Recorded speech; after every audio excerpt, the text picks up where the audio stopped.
Bom dia, pessoal! Bom dia! Bem-vindos a mais um Café com Letícia. Já vou convidar a doutora Maria Luísa, Luísa da Vara de Registros Públicos. Hoje ela vai participar conosco na nossa live. Bom dia, pessoal! Vamos falar de muita coisa legal hoje. Vamos falar de advocacia extrajudicial e de colaboração com o Poder Judiciário. Vai ser muito legal. Eu sou super fã da doutora Maria Luísa. Bom dia, pessoal! Bom dia, bom dia! Estamos aqui super animados com essa live. Vamos convidar aqui a doutora Maria Luísa de novo. Vamos lá ver. Aqui, já convidei. E aí, pessoal, tudo bem? Passaram bem o final de semana? Tudo bom? Ontem a gente fez até uma live para os nossos alunos sobre como atuar na advocacia, porque a gente sabe, né? Para quem está começando agora é sempre difícil, é sempre complicado, mas é isso. Vamos ver, a Malu está tentando entrar, daqui a pouquinho ela consegue, deixa eu mandar para ela de novo aqui. Eu não sei o que é, que às vezes demora um pouquinho para conseguir entrar. Vamos ver. Vamos ver se ela consegue entrar aqui agora. E aí, pessoal, como é que passaram o final de semana? Já estamos em agosto, né? Agosto, passou rápido, hein? Passou rápido. E a gente aqui, a 1000 por hora, eu estou comemorando meus 15 anos aqui no Cartório do Barreiro. E por isso nós estamos fazendo essas lives comemorativas, né? Já tivemos o pessoal da OAB, a doutora Dani está ali. Tudo bom, doutora Maria Luísa? Talvez tenha que conectar no Wi-Fi. Acho que a sua conexão está um pouco fraca. Pois é. É isso que eu até testando aqui, porque eu tava entrando no laptop, sabe? E aí, por algum motivo, eu não estou conseguindo, e acho que é por questão de conexão. Então, eu vou para outro ponto aqui da casa. Peraí, porque alguma coisa está acontecendo aqui. Às vezes o Wi-Fi, aí melhora. Vamos ouvindo aqui. Então, enquanto a doutora Maria Luísa resolve o problema dela de conexão, eu vou apresentando ela, né? Porque olha só, eu tive a grande sorte aqui em Belo Horizonte, nós temos só uma vara de registros públicos, né? Uma vara só, que é voltada para registros públicos. E quando eu entrei, quem estava à frente era o doutor Fernando Humberto dos Santos, né? Que é nosso juiz da vara de registros públicos, foi durante alguns anos. E depois ele se aposentou na compulsória. Naquela época, a compulsória era aos 70, gente. Compulsória aos 70 era muito cedo, né? E aí ele se aposentou e nós tivemos a sorte, né, de contarmos com a doutora Maria Luísa, que entrou para trabalhar conosco, uma pessoa super acessível e gosta de estudar, gosta da matéria, porque, infelizmente, é aquilo que a gente falou, né, doutora Maria Luísa? Como essa matéria não existe no currículo das faculdades, não é uma matéria que é fácil para todo mundo, né? Então tem um tempo de amadurecimento necessário. E a gente fica sempre assim, muito feliz quando a pessoa que entra na vara de registros públicos é assim, disposta a aprender, disposta a debater com a gente, acessível, né? Porque a questão, sem a vara de registros públicos, muitas vezes a gente nem consegue trabalhar. Tem alguns casos que a gente precisa mesmo, né? Principalmente no registro civil, mas também nas notas, né? E nos registros de imóveis, então, muito, né? Por causa da tal da dúvida, que tem. A dúvida sempre envolve muitas questões de decisão judicial, gente, vocês sabem, né? Então, a decisão judicial é sempre muito importante quando alguma questão de registro de imóveis e que se suscita dúvida, tá bom? Então, olha, lá na Vara de Registros Públicos de Belo Horizonte, a gente tem tanto essas questões de julgamentos, de questões destinadas a registros públicos, como, por exemplo, nós temos as questões de registro civil. Todo dia quase eu mando coisa de registro civil para a doutora Maria Luísa. É questão de nomes, questão de alguma por exemplo, casamento, se tiver impugnação, né, vai para o Ministério Público, depois vai para o juiz, mas só nesses casos. Antigamente, gente, todos os processos de casamento tinham que ir para a vara de registros públicos. Agora não mais. Agora só se houver alguma impugnação é que vai para a vara de registros públicos. Agora ficou perfeito, doutora Malu, perfeito. Doutora Maria Luísa, então agora sim, já falei bastante, mas eu tenho que falar só mais de uma coisa. Então, a doutora Maria Luísa, além de ser juíza da vara de registros públicos, ela também coordena o Centro de Reconhecimento de Paternidade aqui em Belo Horizonte. Gente, esse Centro de Reconhecimento de Paternidade, ele foi uma iniciativa, eu acho, pioneira aqui em Belo Horizonte, né, doutora Maria Luísa? Ele começou por aqui e já expandiu para outros lugares do Brasil. E ele serve... Oi? Ele serve para que a gente encaminhe aqueles casos da Lei 8.560, sabe? A Lei 8.560, adoro essa lei, gente. É a lei do reconhecimento de paternidade. Então, a gente encaminha para a vara de registros públicos todos os casos em que mãe não tem o pai...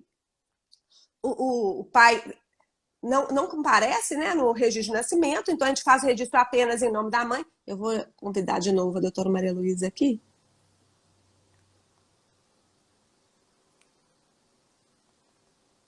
Ela caiu. Peraí. Pronto. Então, a gente encaminha para a vara de registros públicos todos os casos que envolvam, né, reconhecimento de paternidade. Então, a gente envia para lá. E aí, tem esse primeiro procedimento, de acordo com a Lei 8.560, que é para verificar se o pai está de acordo, né? O suposto pai, o pai indicado, está de acordo. Se ele estiver de acordo, aí a própria juíza já sentencia e já devolve para nós. Se ele não estiver de acordo, aí abre um procedimento. Mas aqui na Vara de Registros Públicos de Belo Horizonte, além de tudo, fizeram umas parcerias para exame de DNA gratuito. É um sucesso, né? Funciona lindamente. E aí, com isso, a gente recebe mais de volta, né? A gente está falando mesmo dos pais, tem que falar disso, né? De reconhecimento de paternidade, sua importância. Bom, mas eu vou deixar para falar do Centro de Reconhecimento de Paternidade mais para o final, porque tem tanta coisa, e a maioria dos nossos seguidores, doutora Maria Luísa, eles são preocupados com a questão de regularização de imóveis, sabe? Então, a gente vai começar falando disso. Mas deixa eu passar um pouco a palavra para a doutora Maria Luísa. Bom dia, doutora, tudo bem? Conseguiu aí? Conexão, primeiro dia mais difícil. Mais ou menos, eu não sei se vocês me ouvem bem, ouvem? Tá ótimo, agora tá ótimo. Eu não consegui realmente pelo laptop por algum motivo, não quer conectar por aí. Então, vamos pelo telefone mesmo, a gente consegue fazer. O importante é participar, né? É isso mesmo, isso mesmo. Bom dia, quero aproveitar inicialmente, Letícia, para te parabenizar, né, pelo trabalho, pelos 15 anos né, à frente aí do cartório do Barreiro. Você sabe como é que eu admiro o seu trabalho, né, a sua dedicação, a sua garra, a sua energia, né, porque você funciona 36 horas por dia, ligado, enfim. E vamos aí, vamos tentar contribuir, aprender um pouco e, enfim, passar um pouquinho de experiência também. Eu agradeço demais. Inclusive, nós temos que marcar minha visita aí, que eu já estou com uma homenagem para entregar para você. É que a doutora Maria Luísa... então beleza, então vamos combinar. Daqui a pouco, depois da live, eu te ligo. Tá. Mas então, gente, doutora Maria Luísa, ela então é a nossa atual juíza da Vara de Registros Públicos de Belo Horizonte e coordenadora do Centro de Reconhecimento de Paternidade. E eu queria ouvir um pouquinho, doutora Maria Luísa, sobre a questão da advocacia extrajudicial. Porque a gente está querendo mesmo que o pessoal acredite. Eu acredito. Ele fala assim, a Letícia é 36 horas por dia, ela é super animada. Eu sou animada, gente, porque eu realmente tenho fé no nosso trabalho. Eu vejo as coisas acontecendo aqui no cartório. Então, assim, às vezes uma coisa que você pensava, nossa, isso é muito complicado, não vai dar para fazer, não.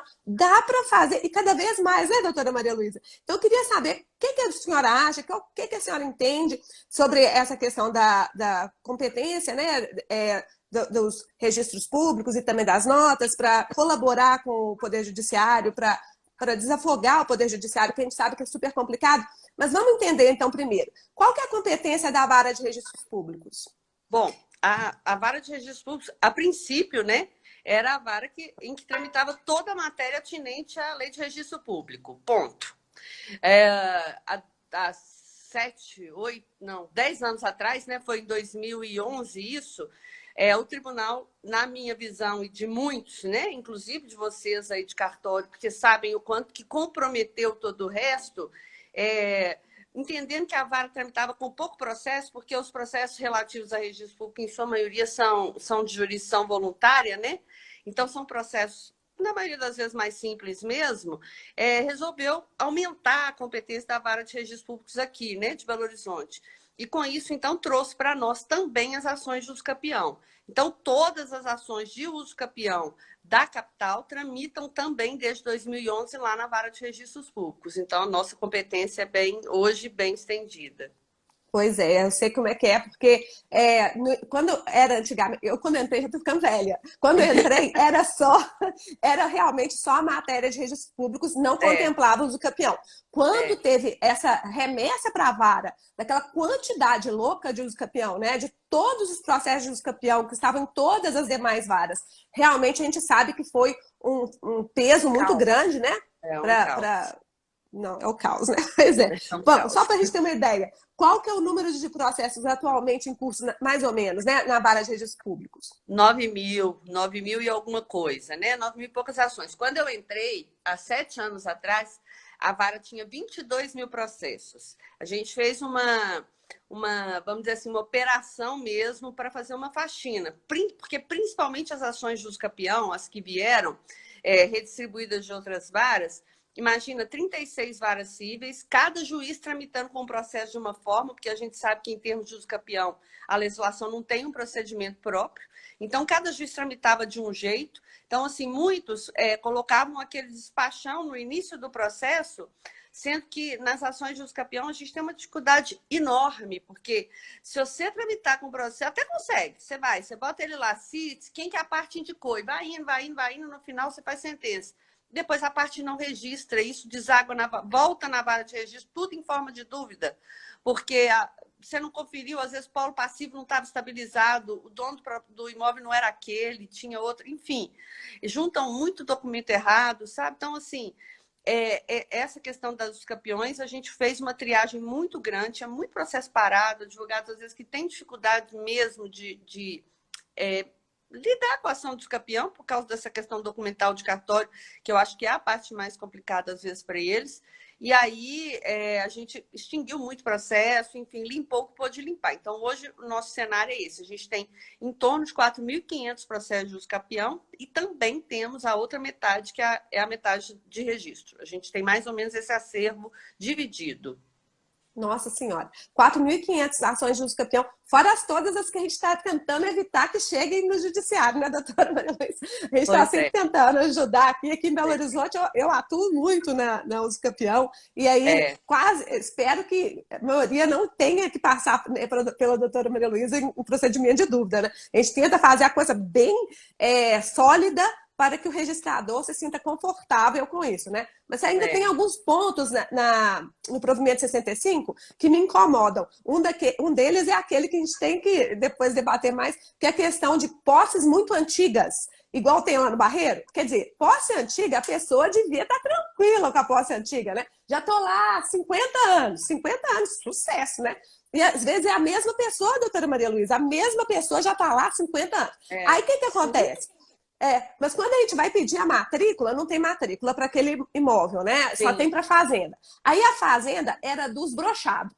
Aí os brochados, gente, é muito engraçado. Lá no Barreiro tem essas famílias, né? Que eram donas da região toda. E aí, para poder achar os herdeiros de todos os brochados, doutora Maria Luísa, porque imagina, 50 anos, quem estava lá? Era o tetravô, sei lá como é que é, né?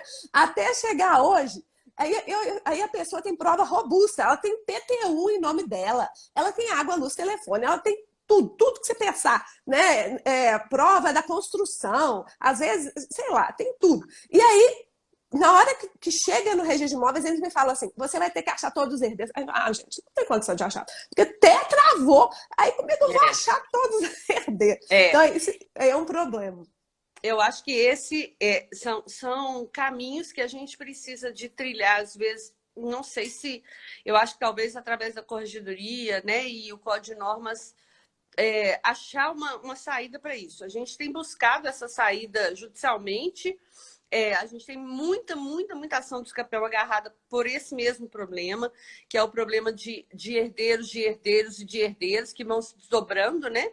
Quando o titular do domínio é muito antigo, e aí já tem netos, a sucessão já passou por muitas, né, por muitas gerações, e isso abre um leque enorme.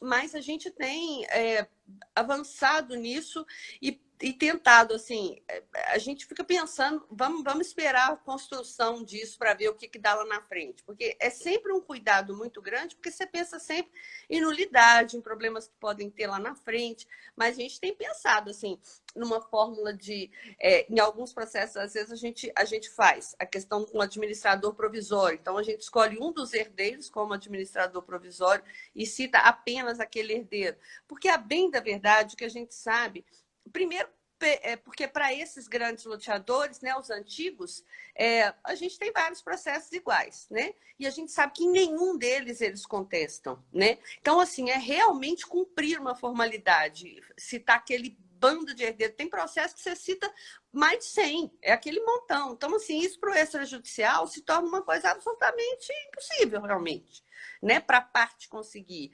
Então, assim, eu acho que a experiência e como as coisas vão acontecendo tem que balizar essas alterações, né, legislativas ou normativas, né, no caso do Código de Normas, para a gente poder melhorar isso, porque senão não vai pegar. É aquilo que a gente vive falando, poxa, tá tudo caminhando para desjudicializar, né, diversos procedimentos, mas se vier engessado demais, não adianta, as partes continuam com esse preconceito de que no cartório tudo é difícil, né? No RI principalmente, no registro de imóveis tem muita essa dificuldade. Então, o que as pessoas falam, nem não vou não, vai chegar lá é 500 mil exigências, 500 mil, enfim. E daí as pessoas realmente não vão, os próprios advogados não querem ir, né? Então, esse conceito precisa mudar. Precisa. Eu acho que agora que a gente vai ter que mexer mesmo no Código de Normas por causa da 14382, que revolucionou tudo, né? Eu falo que a nossa área a gente não tem sossego, doutora. Ainda bem que eu gosto de estudar. Porque é assim, a gente está ali tranquilo, aí de repente vem uma lei e muda tudo. Nossa, mas ainda bem que muda para melhor, né? Ainda Sim. bem que está mudando para melhorar. Pior é se viesse para retroceder, né? Enfim.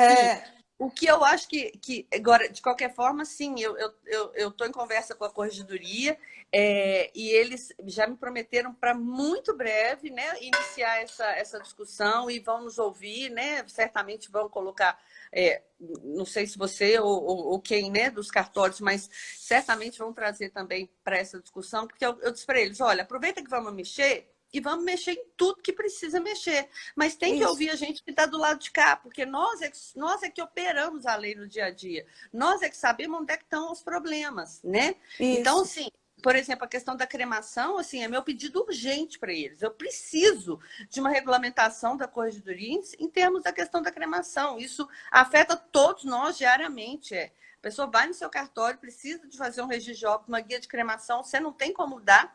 Aí o que os cartórios falam? Vai lá no fórum. E aí, a pessoa vai lá no fórum, mas vai lá, sem advogado, sem nada, faz um pedido, não leva documento e não resolve. E o corpo está lá no crematório, com um horário marcado. Então, assim, isso precisa resolver, sabe? Então, assim, nós vamos caminhar para isso.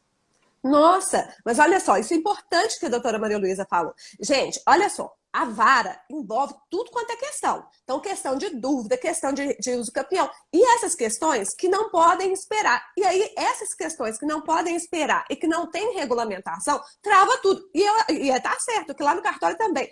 Quando a gente abre o cartório de manhã, eu abro o cartório agora, eu tô abrindo às 8h30, né? De segunda a sexta, 8h30, e no sábado, de 8 ao meio-dia. Aliás, funciona aos sábados, viu? Muita gente não acredita, mas eu funciono aos sábados. 8 ao meio-dia. Aí, o que acontece? Aí, quando a gente abre, a primeira coisa que a gente fala, tem aquela fila, o pessoal gosta de chegar cedo, né? E ficar na fila. A gente avisa, abre 8h30, o povo chega às 8, chega às 7h30, aquela coisa. Não chegue tão cedo, gente, não precisa. Na hora que abre, eu tenho 20 atendentes lá, tudo a postos, entendeu? Então, em 5 minutos sai tudo. Mas o povo já ficou 1 hora lá na fila, já ficou nervoso, já ficou cansado, aquela coisa. Bom, mas a gente abre a porta. Aí abre a porta e fala assim, alguém com registro de óbito na fila? quem tiver rede de obra, passa na frente. Claro, gente, claro que tem que passar na fila, na frente, porque eles estão esperando para sepultar. Então, a gente tem que passar na fila, né? Na frente. E aí, ok, a mesma coisa na vara de registros públicos. Então, tudo que eu concordo totalmente com a doutora. A gente precisa ter um passo a passo para essas questões complexas. Então, cremação, chegou para a vara. E aí, precisa ou não precisa de advogado? Precisa ou precisa trazer que tipo de prova? Porque se a doutora já me falar assim, ó, vai precisar disso, disso, disso, disso, a pessoa que eu for negar lá no cartório, quando é que eu nego cremação, gente? Eu nego cremação quando morte violenta, né? Então, morte violenta. Eu também nego quando a morte é indeterminada, mas eles. E é terrível. E eles não falam se é violenta ou se não é violenta. E a gente fica naquela dúvida. A maioria dos casos que chega é esse. É porque a pessoa morreu sozinha em casa, né? Ou foi o SAMU que fez o atendimento e não tem a causa-morte definida. Então, isso esbarra lá. Agora, a minha ideia era que isso passasse pelo... Vocês pudessem encaminhar como me encaminham os demais atos, os expedientes, sabe? Então, se a gente já tivesse tudo formatado, olha, o que precisa? Isso, isso, isso, isso. Ao invés do cartório falar com a pessoa que está lá no cartório para fazer o registro de óbito, ó, vai lá no fórum, o cartório já me encaminhasse isso. Eu aprecio na mesma hora. Eu tenho como fazer isso, né? Então, assim, a gente já... E a parte continuava ali, esperando no cartório. Eu já miro a documentação, tá ok, libero para cremação e pronto. Né? Ótimo. Vamos olhar isso, vamos olhar isso. Isso vai facilitar também para ter mais tempo para as outras questões que as pessoas estão esperando que sejam julgadas, né? Essa questão do provimento 65 do CNJ que a gente estava tratando, dos milhares de herdeiros, eu tenho uns casos aqui de 1000 herdeiros também. O que a gente acha? Já tem previsão no provimento 65 de citação por edital. Ou notificação por edital. Só que não esclarece quais os passos que têm que ser passados antes para chegar na notificação por edital, né? Que é a notificação nossa que a gente faz. Aí, se tivesse falado assim, olha, tentou aquele que está na matrícula, não localizou, e aí procurou mais de X inventários em curso, ou não achou inventário em curso, já vai para o edital. Se falasse assim, isso, isso e isso, o passo a passo, já facilitava tanto. Porque facilitava para a doutora, facilitava para a gente, facilitava demais. Claro, não tem menor eu acho que falta isso. Não tem menor dúvida. Pois é. Mas, doutora, considerando essa complicação toda, né, e essa multiplicidade de assuntos que a doutora tem que tratar todo dia, inclusive essas questões super relevantes e imediatas, né, tipo cremação, por exemplo, nome também, eu tento mandar o mínimo possível, porque eu sou chata. Se eu fosse mandar todos os nomes que eu acho constrangedores para a doutora Maria Luísa, ela não ia fazer mais nada, ia ficar o dia inteiro só botando. Porque ela que decide sobre a questão dos nomes constrangedores também, né, doutora? Pois é. Mas isso aí, eu também já fui assim, né? No início, quando eu cheguei lá na vara, eu indeferia muito o nome também, que vocês me mandavam, assim. Eu falava, mas não é possível, coitada da criança vai chamar isso, né? Ou vai ter essa grafia, enfim. E policio muito, até porque quando eu indefiro, os pais voltam lá, né? E eles voltam, alguns aos prantos, outros indignados e bravos. Como assim? Você acha que eu vou escolher um nome? Eu falo, acho, gente, acho, porque aliás, eu não acho, eu tenho certeza.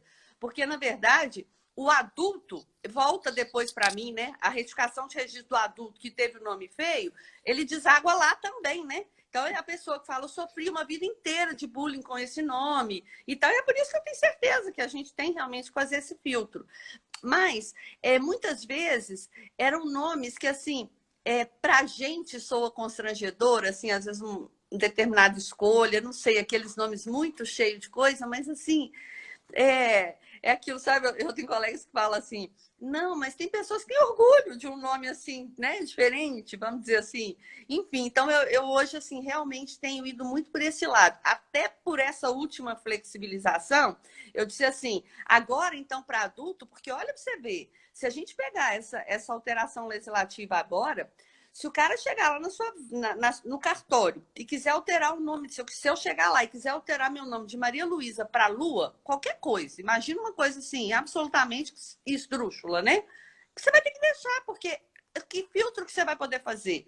O filtro que a lei me autoriza a fazer é o filtro de uma escolha constrangedora dos pais, que pode trazer constrangimento para o filho. Agora, eu sou adulta, eu estou escolhendo o meu nome. Como é que você vai dizer que isso vai me trazer constrangimento? Olha que situação. Então, assim, eu acho que a regra da imutabilidade, assim, para mim já foi pro buraco, né? Assim, se ela era relativa, se ela era relativa, assim, só de que tinha, agora ela ficou completamente relativa, né? Enfim. Então, assim, realmente agora esse filtro é um filtro, assim, de muito assim, por exemplo, essa coisa de sobrenome, que tem gente que tem mania de escolher um sobrenome e incluir como se prenome fosse. Então, assim, é um filtro mais seletivo, assim, bem mais restrito, eu acho. Com certeza. Agora já tem começado a chegar as mudanças. É isso que a doutora está falando, gente, é aquela alteração da 14382, que agora qualquer pessoa acima de 18 pode mudar o prenome. Então, se eu cansei de chamar Letícia, quero chamar Isabela. Isabela é minha filha, né? Eu gosto desse nome, tanto que eu pus na minha filha. Então, vamos lá, quero chamar Isabela. Posso? Posso, gente. Mas por que isso? Eu acho que é por causa do CPF, sabe, doutora? Como agora o CPF é o número único e o CPF está nos registros, quer dizer, para eu saber que aquela pessoa é ela mesma, vai ficar mais fácil. Apesar de que, já falei isso, vou falar de novo. Não é porque pode mudar que deve mudar. Pensa bem, que isso vai te dar problema. Claro que vai. Vai ter que mudar todos os documentos, vai ter que fazer a verbação no registro de todos os registros que tiver, dos filhos também. Imagina, depois vai ter que mudar lá no registro de imóveis. Eu falo, pessoa rica, tem 50 imóveis, vai ter que averbar em todos os imóveis a mudança do nome. Já pensou? Uhum. Então, assim, tem que pensar bem. Mas se quiser... Tem que pensar muito. Tem que né? pensar muito. Letícia, a questão é tão complicada e essa vinculação do CPF é importante. Olha para você ver, essa semana chegou para a gente lá uma situação, até foi por telefone, né? A gente está falando disso, de relacionamento, né? Desse relacionamento encurtado aí, né? Dos cartórios conosco, né? E isso funcionou assim, né? Uma dos cartórios aqui de Belo Horizonte do Registro Civil fez um contato comigo porque eles estavam diante da situação. Um pai foi lá fazer o reconhecimento espontâneo de um filho, né? Foi um casal com a criança já, não sei se 1 ano, 2 anos, enfim, fazer o reconhecimento espontâneo e acho que fez uma escritura de reconhecimento espontâneo. E aí, eu sei que quando essa titular lá foi, enfim, lançar ou fazer alguma coisa, ela viu a divergência no CPF. O CPF daquele pai era um CPF de mulher. E aí, e ela já tinha desconfiado de alguma coisa pela voz da pessoa, assim, enfim, ela havia desconfiado já de que aquele homem, na verdade, pudesse ser um homem trans. Na hora que ela lançou o dado do CPF, ela viu que realmente era, sabe? Porque o CPF era de uma mulher. E daí ela me ligou, assim, muito preocupada com a abordagem do caso. Porque como é que você ia chamar o cara e falar assim, ó, você é um homem trans, enfim, o que ela ia fazer?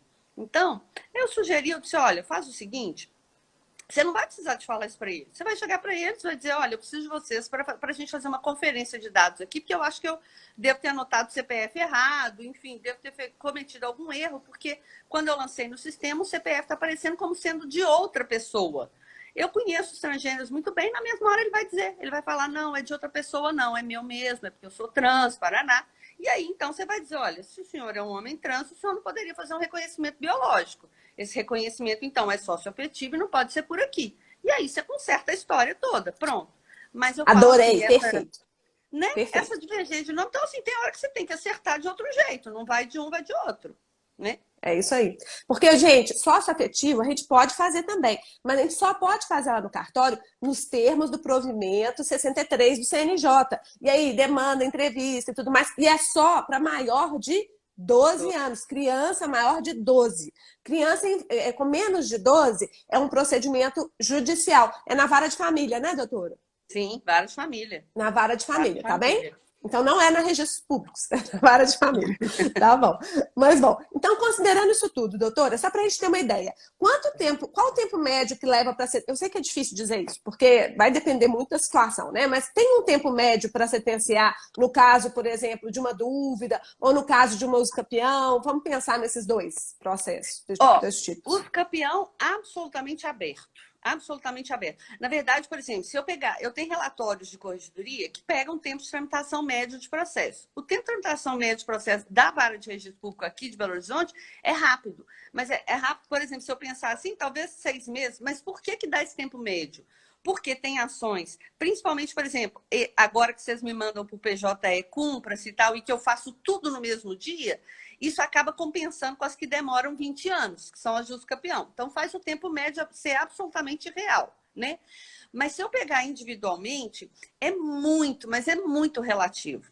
A ação do campeão, eu te digo, por exemplo, quando o advogado é bom, sabe entrar com tudo direitinho, tem uns que já entram com ata notarial, com tudo, já vem com tudo. Então, se ele faz, ele só não consegue fazer no extra por alguma situação que ele não consegue, porque não consegue assinatura de A, de B, porque não acha A e B, enfim, escolhe. Ou, às vezes, por questão até de assistência judiciária, porque às vezes a pessoa realmente é pobre, mas eles já vêm até com ata notarial. Então, quando a documentação vem redonda, a ação de campeão tramita de flash. Por quê? Porque eu só tenho que citar, não tenho que fazer muita coisa, publicar edital, enfim, é tudo rápido. Agora, e a gente tem feito isso muito, quando o processo chega na fase de instrução oral, né, a gente sempre faculta para as pessoas trazer ata notarial. Se não tiver conflito, né, e na maioria delas não tem contestação, quando tem só por curador, eles aceitam também. A gente tem facultado isso, sabe? A gente fala, olha, considerando que não tem conflito e tal, se a parte quiser adiantar, né, a tramitação do processo, fica facultado trazer ata notarial e etc. A gente tem feito isso sempre. E funciona muito, as pessoas trazem muito mesmo. Agora, em relação... Então, assim, as ações do campeão dependem muito de como o processo vem para nós. Porque a gente faz ele girar, mas vem muita coisa errada, você pede documentação, vem um, não vem outro, enfim. Então, tem uns que tramitam há 20 anos e tem uns que saem com 2 anos, com 1 ano, enfim, depende. Agora, as retificações de registro civil, que são o outro volume maior, né, nosso, elas, assim... Eu giro elas muito depressa. Outro dia, uma colega juíza me mandou uma mensagem no privado, falando, fazendo um elogio, falando, uma amiga minha entrou com uma ação de retificação de nome e tal aí na sua vara. Ela ficou impressionada, porque assim, com 1 mês e pouco estava resolvido. Mas estava resolvido. Eu até falei para ela, falei, olha, porque ela deu sorte, porque às vezes, porque assim, o volume é grande, a gente procura sentenciar em ordem. Mas às vezes acontece que eu abro um processo para despachar. E, assim, quem trabalha comigo sabe que eu sou muito prática, assim. Às vezes é uma coisinha e tal, eu falo, gente, mas isso aqui é tão simples. Aí eu abro ali e falo, eu não vou gastar 5 minutos para fazer a sentença. Aí eu já vou e já faço. Então, assim, é o que deve ter acontecido no caso dela. Então, assim, mas a gente procura realmente fazer rápido, mas o volume é muito grande. E no caso das dúvidas, eu tenho, né, a Letícia sabe disso, eu tenho uma assessora que eu escolhi hoje, né, cuidadosamente, está comigo há 3 anos, né, a Dani lá na Registros, que a gente escolheu exatamente pela competência dela nessa área, né, que é uma área mais difícil até para nós, né, que é essa área da questão documental de cartório, etc. Então, os procedimentos de dúvida, a Dani me ajuda muito. E com isso, fica muito preso com a Dani. Eu dependo muito dela me ajudar nessas minutas. Então, mas assim, também a gente procura ser rápido, até porque o procedimento de dúvida é rápido, mas nada disso, eu digo assim, nada disso é tão rápido quanto a escolha da advocacia extrajudicial, né? Que é o que a gente tá tentando fazer em faculdades e tudo. Eu falo assim, agora com essa lei nova, por exemplo, todos os processos de retificação de registro civil que estavam,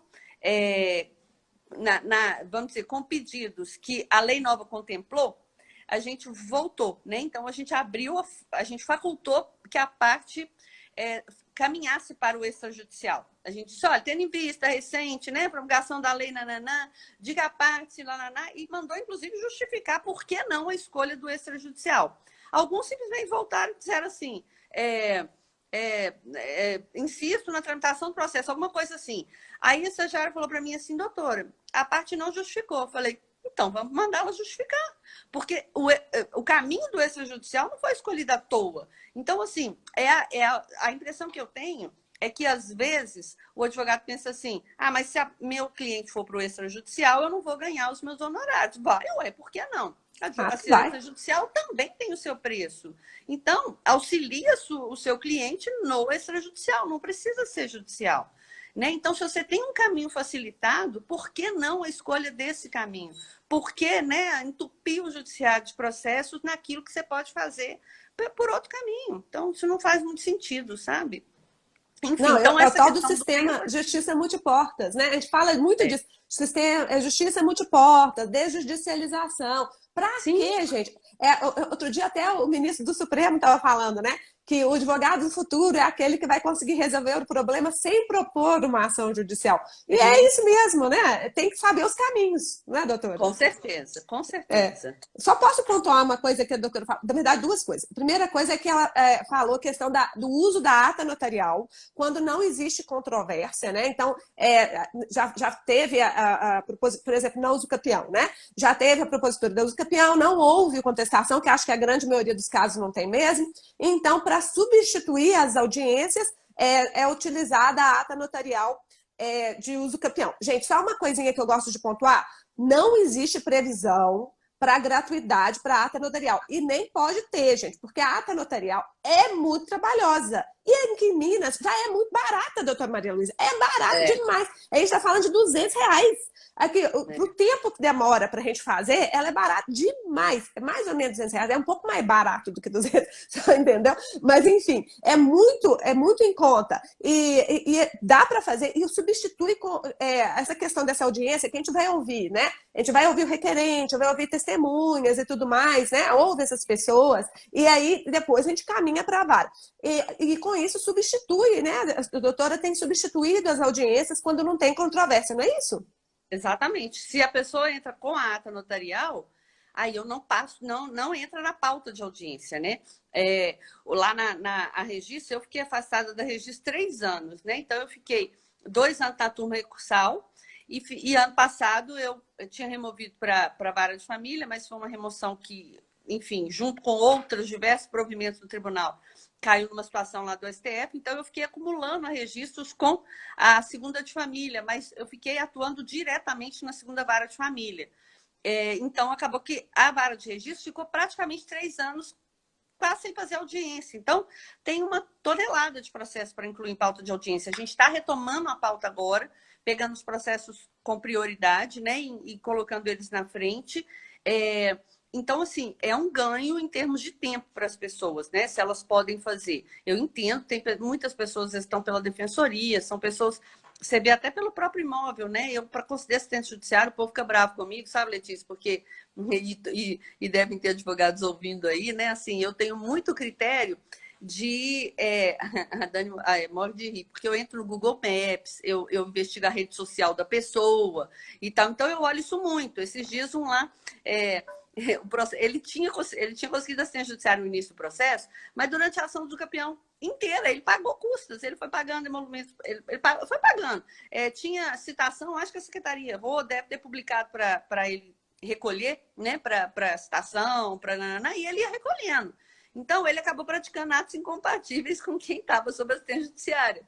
E aí, com isso, quando chegou o final do processo, ele foi intimado para recolher as custas, eram, acho que 3 mil e alguma coisa de custo. Aí acho que ele viu o valor alto, falou hein? Aí ele veio e disse, não, eu estou sob assistência judiciária.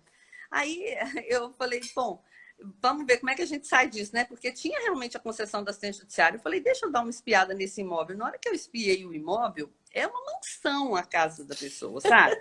Aí eu falei, que desaforo. Aí eu disse isso, que embora tenha sido concedido no primeiro momento do processo, ele praticou atos incompatíveis e que, além disso, o imóvel dos campeões por si só falava dessa insuficiência que ela não existia. Enfim, e aí mandei ele recolher as custas, mas tem tudo isso, né?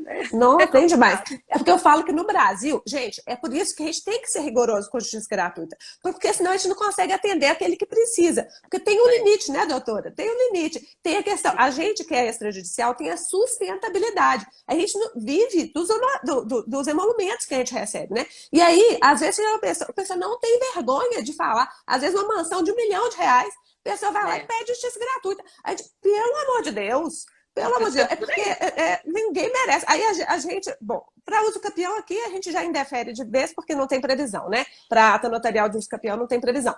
Mas aí vai para a doutora, ainda bem que a doutora também confere, porque senão fica fácil demais, gente. O que é isso? Coisa doida. Bom, mas a advocacia extrajudicial, isso que eu queria dizer também. O pessoal fica com medo de não receber honorário. Gente, esse é o caminho. E vocês têm que trabalhar nisso. Mostrar, olha, é rápido, mesmo que seja... Aí o pessoal fala assim, eu não vou entrar não, porque vai ser negado. Gente, mesmo que seja negado, vai ser negado rápido.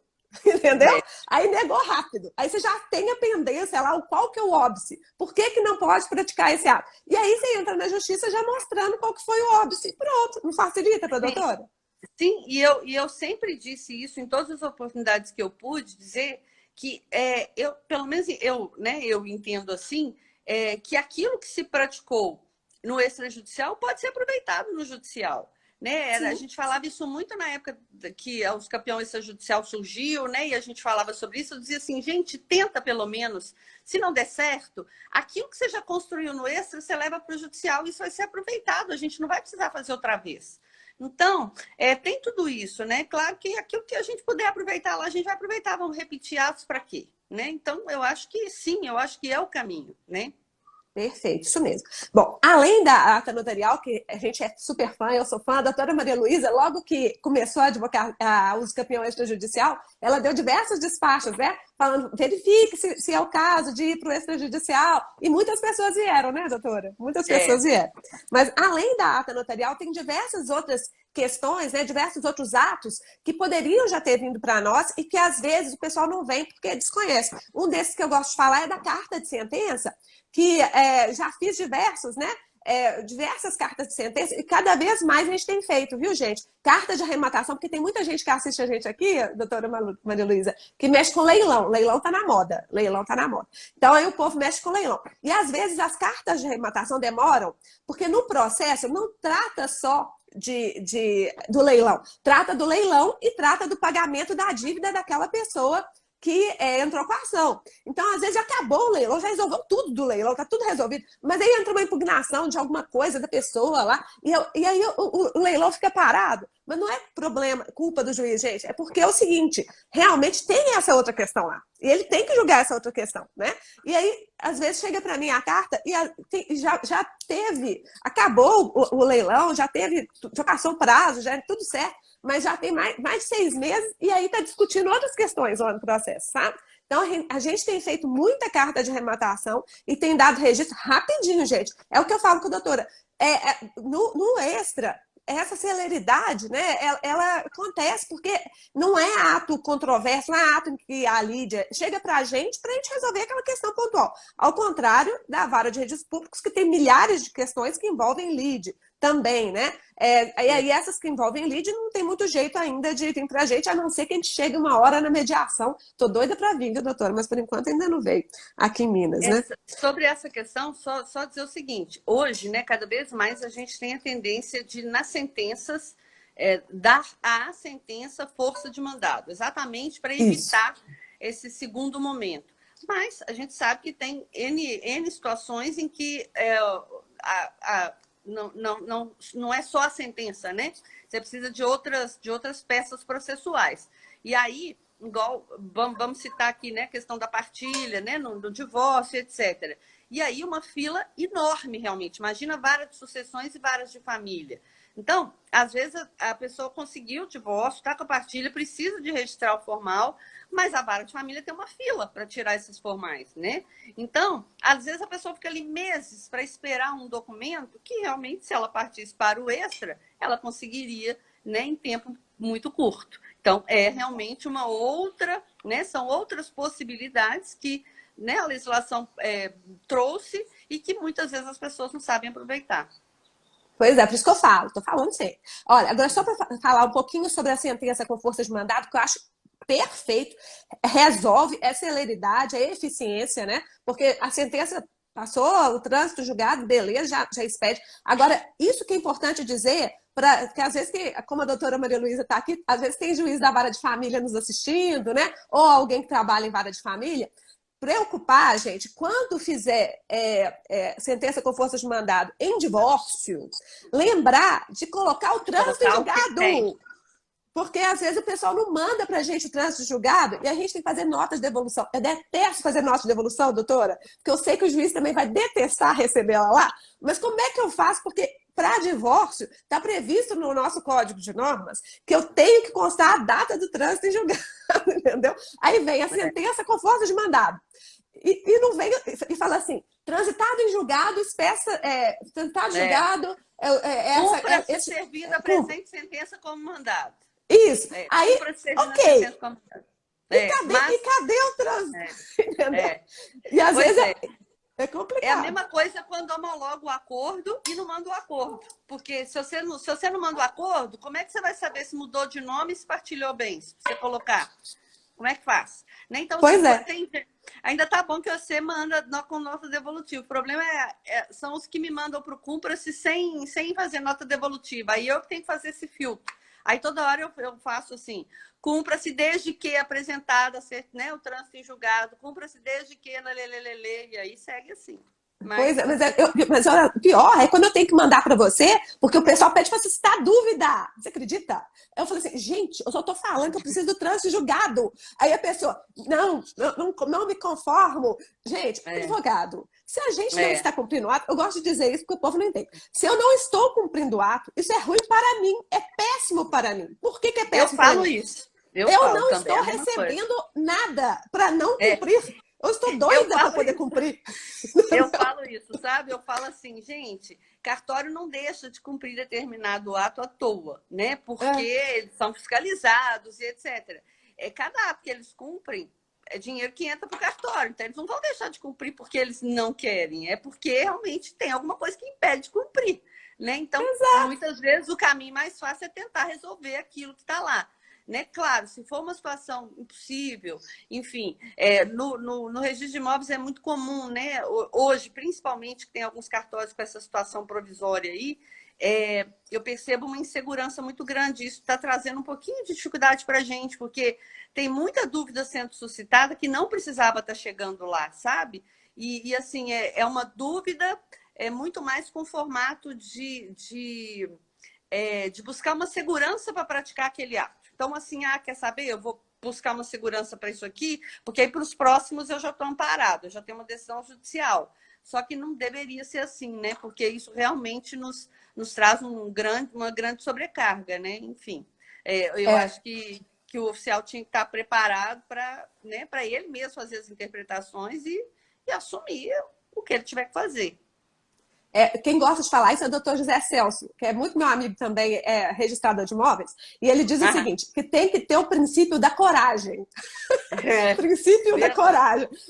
Nós, notários e registradores, gente, realmente é uma atividade muito estressante, porque nós somos fiscalizados. Então, a gente quer fazer a coisa do jeito certo, para depois também não vir a corregedoria e depois falar assim, não, você fez isso aqui, não é o nosso entendimento, porque a gente está com uma coisa nova acontecendo todo dia. Às vezes não tem uma posição firme da corregedoria sobre algum assunto. Mas o que eu faço, gente? A gente justifica. Olha, tendo em vista isso, tendo em vista isso, tendo em vista isso, defiro, e aí eu faço o negócio aqui por eu mesma. E não fico incomodando toda hora a doutora Maria Luísa, não, porque senão as coisas não andam, né? Mas tem que ter o princípio da coragem. O negócio nem é incomodar, o negócio é porque, de fato, eu vi passando aqui na minha tela uma pergunta mais cedo ali, quanto tempo mais ou menos demora a tramitação do procedimento de dúvida, né? É isso, a gente queria poder fazer mais rápido, né? Porque o procedimento em si é simples, né? Agora, é difícil, porque o volume que chega é muito grande. Então, às vezes, vão advogados lá e falam assim, o meu tá fácil, assim, já tá certinho para a sentença. Eu falo, não, doutor, eu entendo que tá certinho para a sentença. Então, assim, só que tem situações, lá na registro, tem situações que são de muita urgência. Então, assim, às vezes é um benefício previdenciário que está suspenso. Enfim, situações, às vezes, realmente, assim, que você precisa prioritariamente, que tem mais prioridade do que a prioridade. E esses você tem que passar na frente, não tem jeito. Então, eu estou com um procedimento de dúvida, por exemplo, que o advogado despachou lá semana passada, que levou lá contrato, o imóvel está vendido, enfim. Aí eu falei, doutora, eu prometo que no início, na primeira semana de agosto, eu vou tentar resolver. Eu te juro que semana passada eu fiquei com isso a semana inteira aqui do meu lado. Eu já sei o que fazer, eu já sei o que é né, o caso dele, enfim, e tal. Mas sabe o que é você não conseguir fazer? É cada hora uma coisa, cada hora uma coisa, cada hora uma coisa. E na hora que você pega aquilo, e dúvida não tem jeito. Na hora que você pega para fazer, você tem que ficar ali algumas horas fazendo. E você não consegue, eu não consigo. Então, assim, hoje até eu pensei assim, acho que hoje de manhã, depois de terminar essa live, eu vou sentar e fazer essa dúvida desse advogado, daqui a pouquinho ele vai voltar lá. Então, assim, é complicado, sabe? Porque é uma única vara, um único juiz, né? No caso, fico eu sozinha para tudo que rola sobre isso. Então, assim, é bem difícil, mas a gente tenta administrar. Hoje, eu diria que a gente está trabalhando com processo, assim, no limite do prazo legal, né? Então, a gente está trabalhando mais ou menos com 100 dias. A gente tem ainda, e talvez, um volume, algum pouco que está acima dos 100 dias, para conclusão, mas a gente está tentando trabalhar nesse número para ver se a gente consegue chegar nos 100 dias. É basicamente isso que a gente está trabalhando hoje. Tá ótimo. Mas olha, a gente tem que entender. É muito fluxo de processos e tem uns, né, como a cremação, por exemplo, como questões assim de registro de nome, né, de registro civil, fora o trabalho da doutora no Centro de Reconhecimento de Paternidade, que daqui a pouco a gente vai falar. Mas só para a gente terminar essa parte da advocacia extrajudicial. Então, doutora, quais as vantagens que a doutora vê para essa advocacia extrajudicial? Só para a gente fazer um resuminho aqui do que tudo que você falar.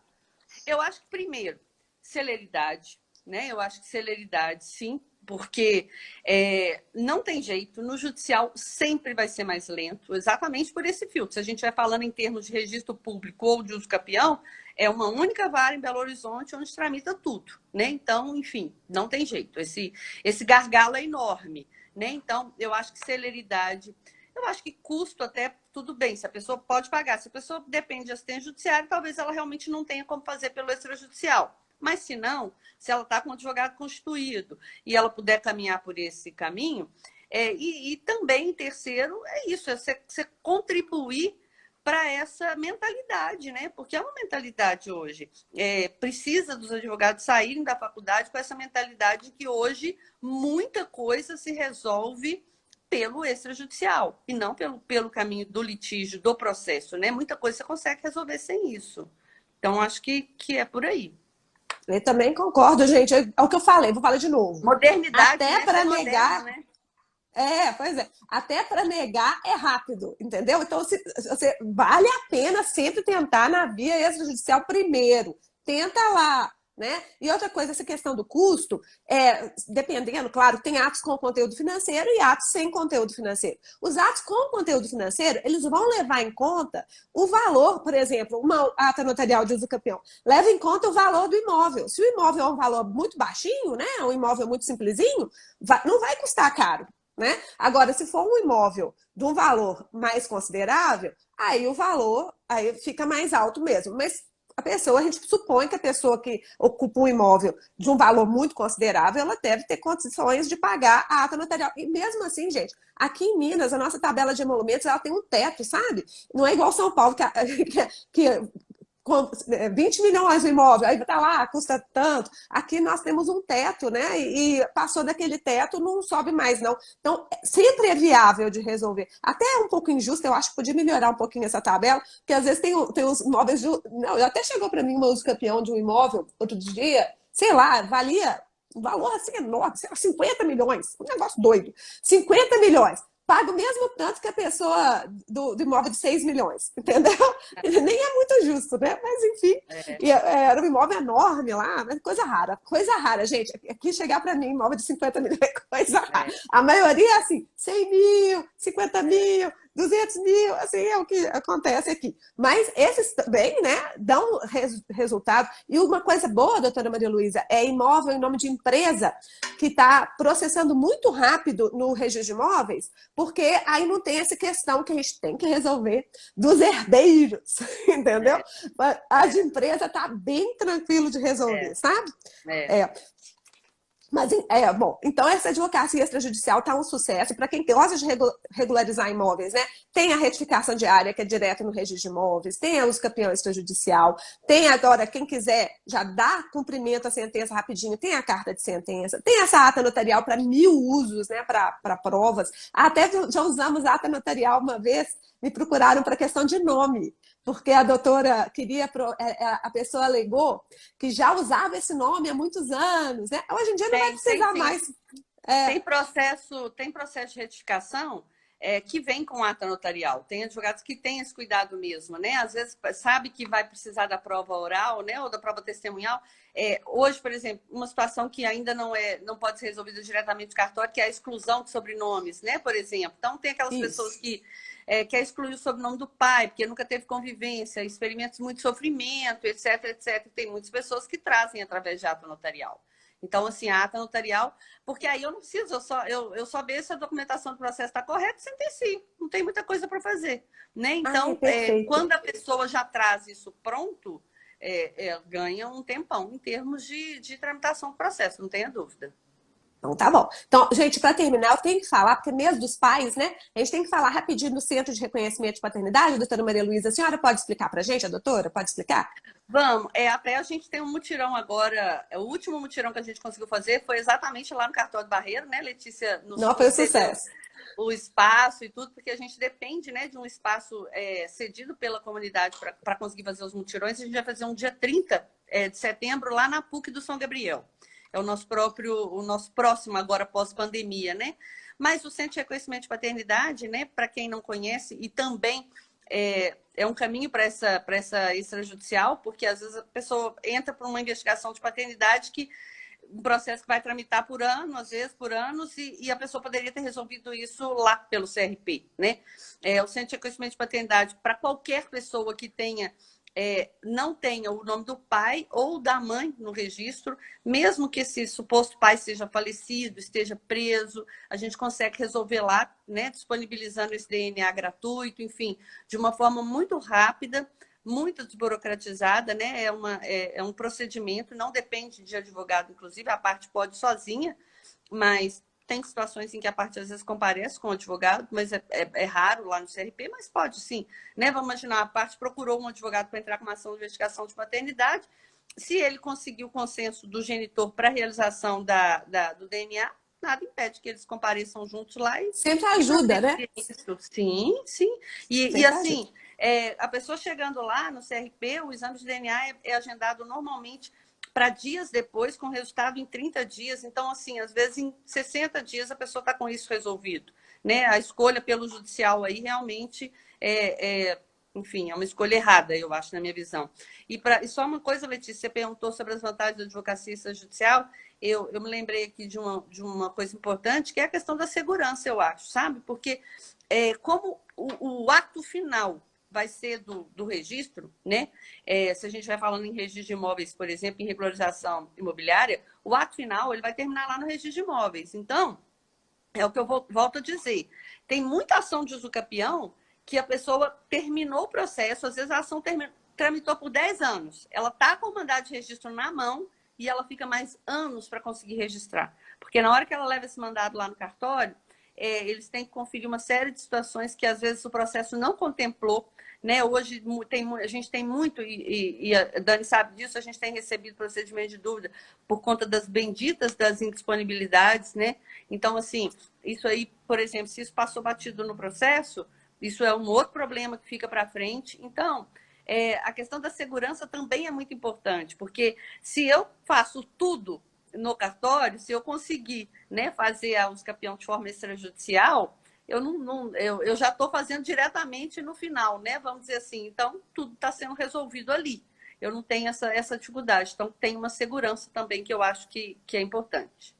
Perfeito, é isso mesmo, gente. Quantas vezes que a gente não vê, doutora, casos também que vêm para nós de retificação de sentença judicial. Porque, às vezes, juiz é aquela coisa, não é especialista em registros públicos. Às vezes ele dá não verificou o recolhimento de TCD no inventário, não verificou se a partilha estava equânime no divórcio. E a quantidade de casos que chega para a gente retificar, e já tá tranquilo isso, é possível retificar formal de partilha, tá? Direto no extrajudicial, o CORE tem até enunciado sobre isso, pode trazer que a gente retifica. Mas esses casos de uso capião, por exemplo, tragédia. A pessoa fica 20 anos com uso capião, aí chega, dá sentença, chega no cartório, o cartório vê um problema lá qualquer, mais 20 anos de debate. Gente, aí vamos tentar primeiro na via extrajudicial, pelo menos os problemas já vão vir antecipadamente, né, doutor?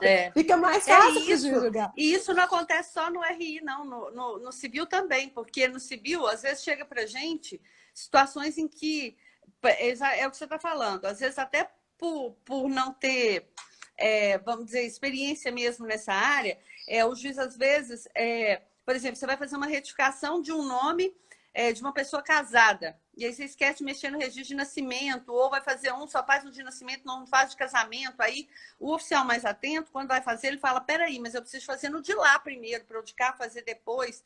Ou então você mexe no nome de casado da pessoa, esquece de alterar o do solteiro. Enfim, tem a questão do princípio da continuidade aí, nesses atos registrais, às vezes ele é esquecido, sabe? Tanto que é muito comum, às vezes a pessoa entra com a pessoa casada, pede a retificação do registro de casamento, eu peço para trazer a certidão de nascimento atualizada, o advogado pergunta, para quê? Ela é casada. Eu falo, porque eu preciso alterar lá também, ué. Se você vai mexer no nome dela, lá no registro de casamento dela, precisa de constar. No de nascimento também tem que constar. Então, eu preciso do registro de nascimento, né? Eles ficam bravos. Para que eu preciso trazer o registro atualizado? Vou gastar dinheiro para trazer um registro atualizado, sendo que vai mudar. Eu falo, por quê? Porque o registro que você está me trazendo tem 5 anos. E se nesses 5 anos mudou alguma coisa? É porque já aconteceu, tá? Acontece muito. A gente, às vezes, dá uma retificação, alterar uma paternidade, fazer alguma coisa, e na hora que vai fazer o cartório falar, já foi feito isso aqui, ué. Já tem, porque... Enfim, então você tem que ter um registro atual, você saber o que você vai mudar com base no que tem hoje aqui, né? Não, acontece demais. Outro dia me ligaram um caso desse, só para contar rapidinho. Olha só, foi o seguinte, chegou pro registrado, chegou via e-protocolo. Gente, a gente estava usando muito e-protocolo, isso facilita demais, tá? Você pode, em qualquer cartório do país, nós estamos integrados no registro civil, e aí você pode, em qualquer cartório, fazer o procedimento e a gente manda para outro cartório. Mas, enfim, era um caso que não era exigida a certidão atualizada, a pessoa entregou uma certidão e foi feito, era caso de reconhecimento de paternidade pelo provimento 16. Aí fez o reconhecimento de paternidade e encaminhou para outro cartório. Chegou no outro cartório, já tem nome de pai. Já tinha nome de pai no registro. Exatamente. Aí negou. Ai, meu Deus. Pois aí. É isso. Porque o provimento por 16. Que a gente precisa. O provimento 16 não é para fazer ninguém gastar dinheiro. Que aí os não dizem, mas vai gastar dinheiro. Eu digo assim, sim, doutor, mas né, faz parte, né? A gente precisa do documento atual. Pois é. Mas, gente, olha, eu tô quase terminando aqui, mas antes de terminar e de agradecer a doutora Maria Luísa, eu queria falar que hoje começa o evento Regularize à noite, que de noite vocês vão ver de novo, quem quiser. O evento Regularize é voltado para poder chamar atenção mesmo, trazer essa advocacia extrajudicial para a gente regularizar esses imóveis. Tem 30 milhões, doutora Maria Luísa, 30 milhões de imóveis irregulares no Brasil. Então, hoje, às 19 horas, a gente vai falar sobre isso. O link para inscrições está na bio. Tá aí na bio. E eu espero vocês lá hoje às 19 horas, tá bom? Então, daqui a pouco, eu vou ficar até cansada de ver a Letícia hoje, vai ter de novo. Mas eu queria, então, agradecer demais, doutora Maria Luísa. Eu acho que deu para dar uma visão global do que é, né, a vara de registros públicos, do todo o trabalho que lá é desenvolvido, um trabalho super relevante, né? Mas que precisa de ter um grande conhecimento na área, por isso que a gente fica muito feliz que a doutora Maria Luísa voltou, porque toda vez que muda juiz, até o juiz... primeiro tem essa questão, né, daquele estranhamento inicial natural, quando muda. E segundo, até o juiz entender os problemas, né, ou as soluções, demora. Então, eu queria agradecer demais que a doutora voltou para a vara de registros públicos, estou muito feliz. Depois a gente vai agendar eu aí pessoalmente e passar a palavra para fazer o encerramento. Muito obrigada, viu, doutora? Não, obrigada. Eu que agradeço a participação. A gente gosta muito de bater papo, né, assim, de conversar, contar casos, né? Eu falo que a vara de registro público nos traz assim, casos e casos, né, Letícia? Assim, que se a gente escrevesse um livro, né, para contar esses casos, mas, enfim, o tempo é curto, a gente não tem tempo numa live assim de de tratar especificamente de casos. Mas eu acho que fica essa mensagem, né, da importância dessa consciência mesmo, assim, de que se hoje, né, a gente tem tantas possibilidades de solução que não passem pelo processo judicial, por que não, né, tentar esse caminho, que é um caminho, enfim, que não foi criado à toa, foi criado mesmo para facilitar a vida das pessoas, né? Então, que as pessoas pensem nisso e tentem realmente caminhar por esse lado. Porque a impressão que eu tenho é que se isso não pegar, né, daqui a pouquinho desanimam de fazer, daqui a pouco param de fazer lei para isso, vão falar, não adianta, né? O povo não vai mesmo por esse caminho, o povo gosta de ir para a justiça, então vamos deixar lá na justiça mesmo, vamos parar de fazer lei. Então, assim, eu acho que a gente precisa aderir a isso para que esse conceito, para que essa tendência, vamos dizer assim, continue, né? E que cada vez mais a gente possa caminhar por esse lado. E isso não é para nos ajudar, não, porque às vezes pode dizer assim, ah, mas aí o juiz, né? Não, é exatamente para que a gente possa prestar um trabalho de qualidade melhor. Porque se sair da nossa mesa, né? do nosso processo, do nosso computador, aquilo que é desnecessário, poderia estar sendo resolvido de outra forma, a gente vai ter muito mais tempo, né? E para poder prestar um trabalho de mais qualidade e mais rápido, né? E mais célere, que é o que as pessoas desejam. É isso aí. Então vamos lá, vamos regularizar. Vamos regularizar no extrajudicial. Vamos tentar primeiro. Se não der, a gente vai para várias desculpas, mas vamos tentar regularizar. Muito obrigada, doutora Maria Luísa. Até a próxima. Eu depois que a gente marca outra. até. Tá bom, Até obrigada. mais. Tchau, Beijo. com Deus. Até mais. Tchau.